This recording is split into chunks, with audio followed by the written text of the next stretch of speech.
Losing toes? Here's the truth behind fish pedicures. Take a minute with me. You heard that right. Before you dip your feet in a tank full of fish, stop and watch this. What's meant to be relaxing could end up costing you more than what you bargained for, like your health. All right, it's the fish pedicure, also known as fish spa or fish foot therapy. The proper name is ichthyotherapy. It's the tiny fish used in this treatment are called Garra rufa, also known as doctor fish, nibbler fish, or simply toothless suckers. They originate from the Middle East or parts of Turkey, where it is still popular. And I'll tell you what's the difference over here. So first of all, why do people get fish therapy? The reason is it's known to gently exfoliate the feet. It removes dead skin, and some say that it leaves their feet feeling soft. And it's trendy, right? It's fun. You and your girlfriends, you soaking your feet in this tank of fish, you having good laughs or whatever. So some of the health risks reported in the media are developing staph infections, cellulitis, hepatitis C, fungal infections, and sometimes leg or toe amputations. All right, so why does this procedure go wrong, or why can it go wrong? First of all, these fish cannot be sterilized. You cannot disinfect them like your salon tools or nail tools. The water they swim in often not change between customers. If one client has an open wound or fungus, the water and the fish can carry it to you.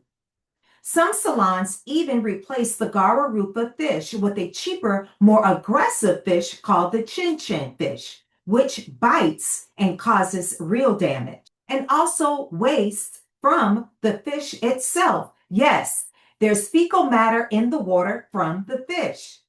So now picture this. You'll have a mixture of skin, shedded skin, fish feces, and bacteria swarming around your feet and toes. There is no way possible that they'll be able to really sanitize, disinfect, sterilize this tank with new fish in between these pedicure services. So if you still want this type of procedure, these are some questions that you may want to ask. First of all, you want to ask if this is the real Garra rufa fish or another species. Do you change the water in between every client? How are the tanks disinfected? Can I see your sanitation records? Is this legal in this state? Now remember, I told you it's nearly impossible for them to change the water, a new batch of fish for every pedicure. So you got to be mindful of that.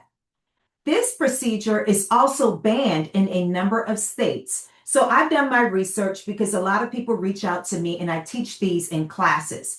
So when I last checked, the states that they are banned in are California, Texas, Florida, New York, New Jersey, Washington, Maine, Massachusetts, Colorado, Nevada, and more are considering bans.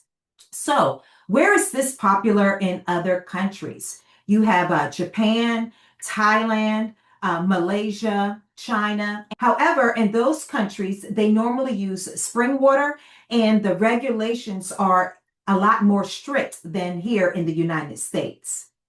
Now, here's the question. Would that be something that I would do as an educator? No, I would not get a fish pedicure just because I know of the risk. And now I am telling you. However, that is your choice. You can ask questions. If you feel you're in a safe environment, then by all means, go ahead. But just think about everything that was said in this video. Just remember, fish cannot be sterilized like salon tools. I am not bashing anyone's business who does these types of procedures. The only thing I am doing, I've done my research. I've seen the media coverage on this. I've read the reports on some of the things that went wrong having a fish pedicure. At the end of the day, the choice is yours. And for those of you all who don't know, I'm Angie Ravenel. I'm the owner of Excel Continuing Education and Ravenel Products. I offer CE courses for beauty industry professionals in Iowa, Illinois, South Carolina, Washington, D.C., and Texas. I also have a premium hair care line of Ravenel products sold on Amazon. Thank you all for taking a minute with me.